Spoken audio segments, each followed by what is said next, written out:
देवर्षि नारद ने भगवान विष्णु से पूछे 3 प्रश्न।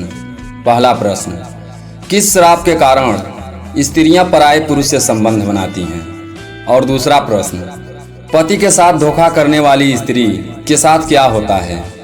तीसरा और अंतिम प्रश्न, पति के अलावा अन्य पुरुष के साथ संबंध बनाने वाली स्त्री को कौन सा पाप लगता है? नमस्कार दोस्तों, स्वागत है आपका हमारे YouTube चैनल अद्भुत ज्ञान गंगोत्री में। दोस्तों, आज हम देवर्षि नारद के पूछे गए इन 3 प्रश्नों के उत्तर को कहानी के माध्यम से जानेंगे।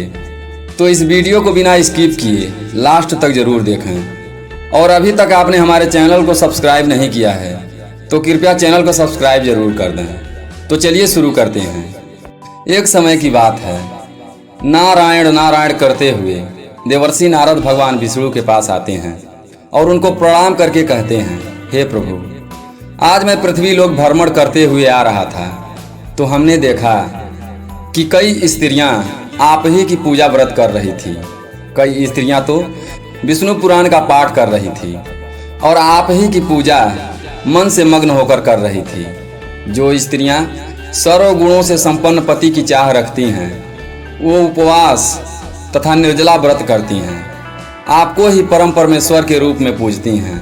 हे प्रभु, आप जैसे पति पत्नी बनकर 7 जन्मों के फेरे भी लेती हैं।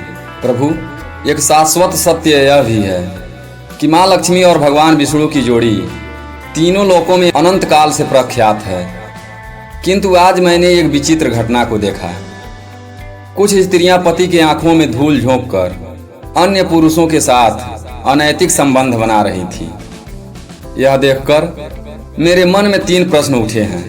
प्रभु, मैं इन्हीं तीनों प्रश्नों के उत्तर जानने हेतु आपके पास आया हूँ।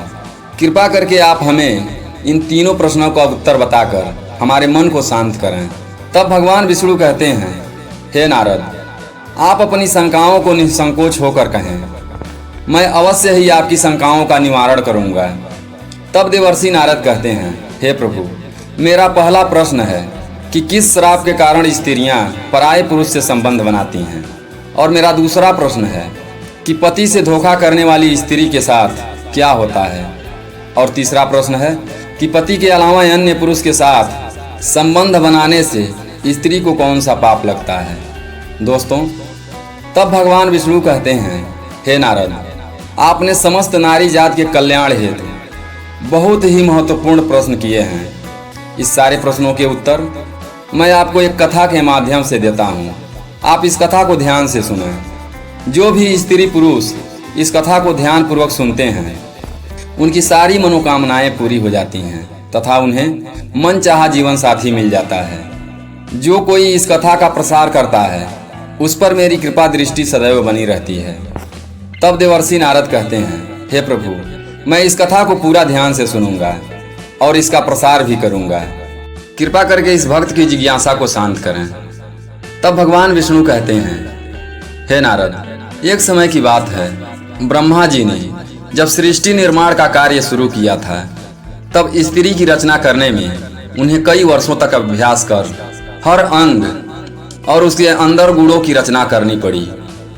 उन्होंने स्त्री के मन को अति जटिल प्रकार से निर्माण किया, इसलिए स्त्री के मन को समझ पाना बहुत ही कठिन होता है। उसके अंदर सौम्यता और निष्ठुर के दोनों गुण को ब्रह्मा जी ने डाल दिया था। उसी प्रकार से उन्होंने स्वयं के शरीर से एक कन्या भी उत्पत्ति की थी, जिसका नाम अहिल्या था। वही कन्या है जिसको मिले श्राप के कारण आज कई सारी स्त्रियां पराये पुरुष के साथ अनैतिक संबंध बना रही हैं। इसी अहिल्या के कथा में आपको सारे प्रश्नों के उत्तर मिल जाएंगे।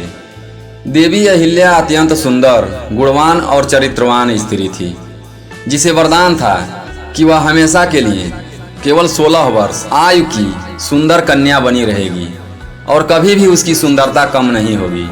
फिर एक दिन जब ब्रह्मा जी ने उसे शिक्षा प्रदान करने हेतु महर्षि गौतम के आश्रम में भेज दिया था, वह कन्या इतनी सुंदर थी कि उसे सारे संसार के देव और दानव अपनी पत्नी बनाने की इच्छा रखते थे। किंतु जब मुनि गौतम के आश्रम में अत्यंत सुरक्षा में शिक्षा ग्रहण करने के बाद ऋषि गौतम ने वापस ब्रह्मा जी के पास भेजना चाहा, तो उनके मन की पवित्रता को देख ब्रह्मा जी ने अहिल्या का विवाह मुनि गौतम के साथ करा दिया, यह कहकर कि आपके जैसा योग्य वर पूरे संसार में नहीं है।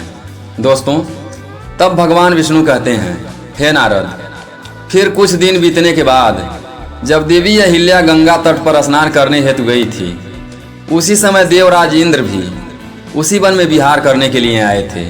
जब इंद्र की कुदृष्टि अहिल्या पर पड़ी तो वह उनकी सुंदरता को देखकर इतने मोहित हुए, देवराज इंद्र अपने इंद्रिय की लालसा में उन्मत्त हो गए।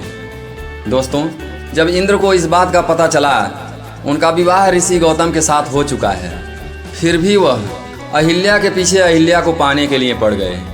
वह हर रोज उन्हें देखने के लिए छुप छुप कर उनका पीछा करने लगे। उसने ऋषि गौतम और अहिल्या की सारी गतिविधियों को जान लिया और फिर एक दिन चंद्रमा के पास गए।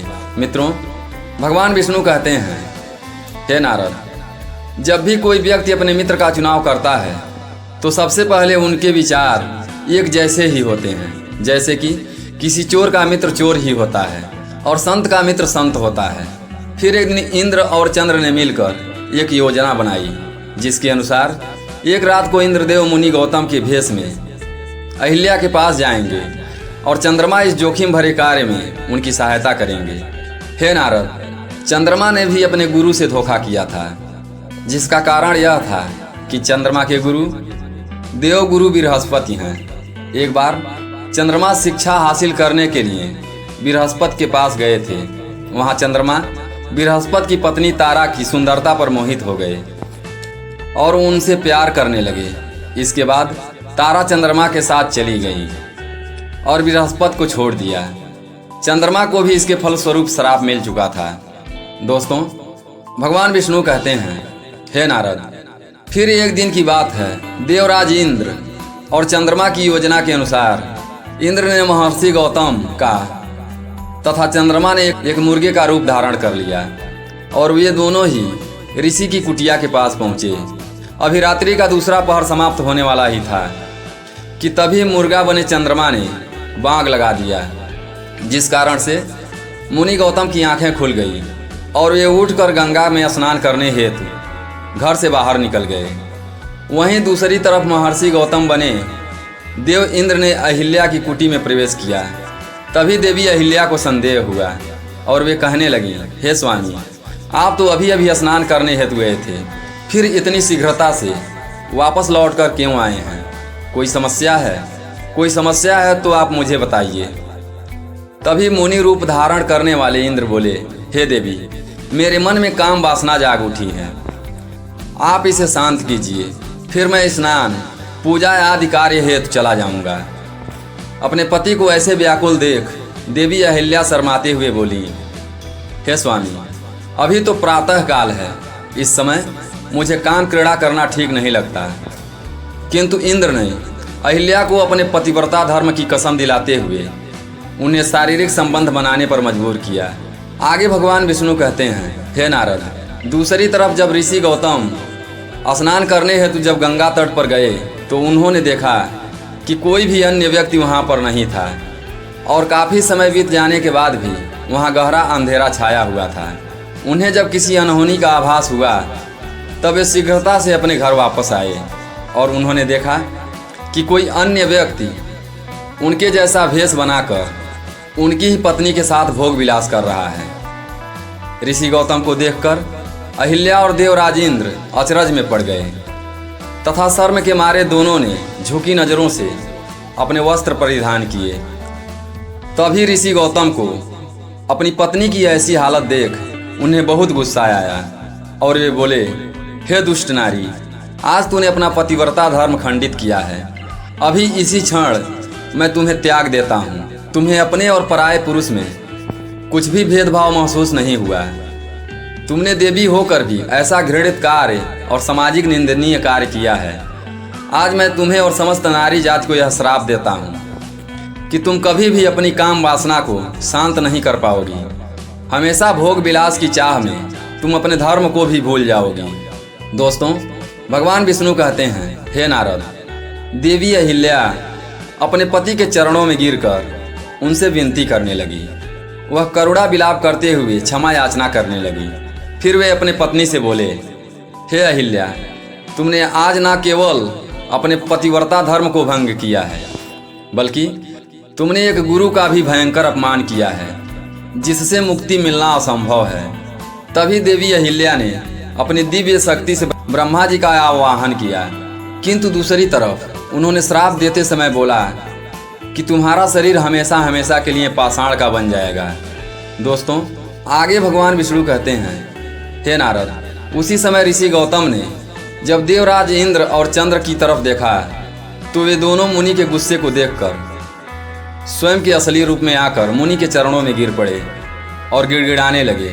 लेकिन गौतम ऋषि ने अपने कमंडल में जल उठाते हुए देवराज इंद्र को श्राप दिया कि जिस स्त्री की योनि की चाह में तुम आज जो घृणित कार्य किया है, इसके फल स्वरूप तुम्हारे शरीर पर हजारों योनि उत्पन्न हो जाएंगी। और चंद्र को भी उन्होंने श्राप दिया। दोस्तों, उसी समय ब्रह्मा जी सहित अन्य देवता भी वहां पर पधारे। वे सभी होनी को तो न टाल सके, क्योंकि मुनि श्राप दे चुके थे। जब इन सारी बातों का पता देवताओं को लगा, तब उन्होंने ऋषि गौतम से विनती की और अहिल्या को श्राप से मुक्त होने का समय पूछा।